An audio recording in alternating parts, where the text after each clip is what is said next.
we talked about Ross Chastain finishes 10th, ends this mini slump that he'd been in recently, certainly since the Darlington kerfluffle with Larson and Rick Hendrick, and it seemed like he'd been struggling recently. But that team certainly made the most of pitting right before that first caution and leapfrogging up and holding that track position. His teammate at Trackhouse Racing, though, Daniel Suarez, his struggles continued. He downshifted when he meant to upshift, and was worried about that, and ended up going from like top 10 to like 29th. That was on, I think, lap 1 or lap 2. Yeah. And he was never really a factor at a race that he had won at. This is where Daniel Suarez got his first Cup victory a year ago. And you go back a year ago and Trackhouse Racing, we were talking about 2 drivers, both with wins, both playoff eligible.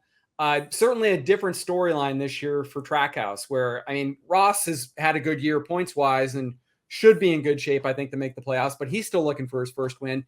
Daniel Suarez is below the cut line now, I think, by 3 points, doesn't have a win.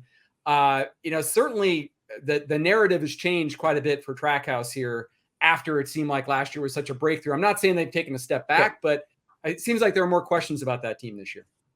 Yeah, I think so. I think, I kind of look at it this way.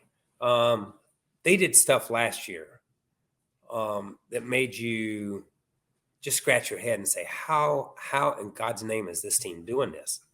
How are they running? How are they winning races? How are they running up front? How are they doing what they've been doing against a Hendrick, against a Gibbs, against guys like that? This year they showed up and somebody has slipped kryptonite into their truck because they're just a regular team. They're just a regular team right now.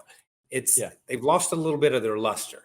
And I say this, and I'm a big Ross Chastain fan, and y'all know that. I think everybody knows that because I don't see where he's done anything wrong.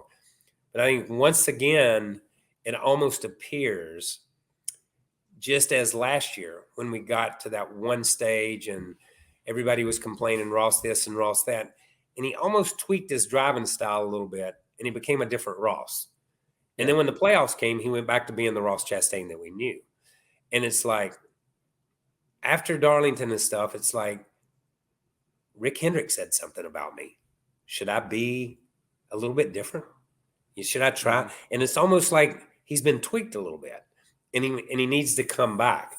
I think one thing for Daniel is Daniel puts so flipping much pressure on himself to go out and succeed.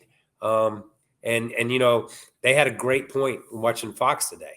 You drive that Xfinity car with that H pattern, man. You get in this car and you got to shift.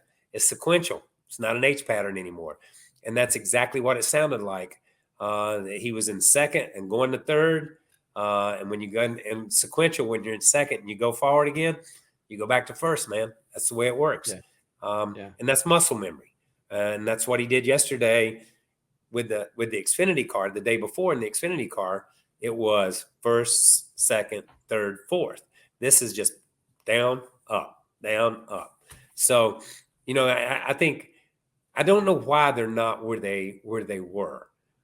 Again, here's another team that they've had moments of brilliance. With Ross and with Daniel running strong. They just haven't put their races together this year like they did last year. And when you have a year like they did last year for a team like that, it's hard to come back and live up to it. They may be a little bit in that sophomore slump kind of thing when you kind of look at it that way, because I look at it that way with 2 drivers. But they may even though it's not their sophomore year, they may be a little bit in that slump.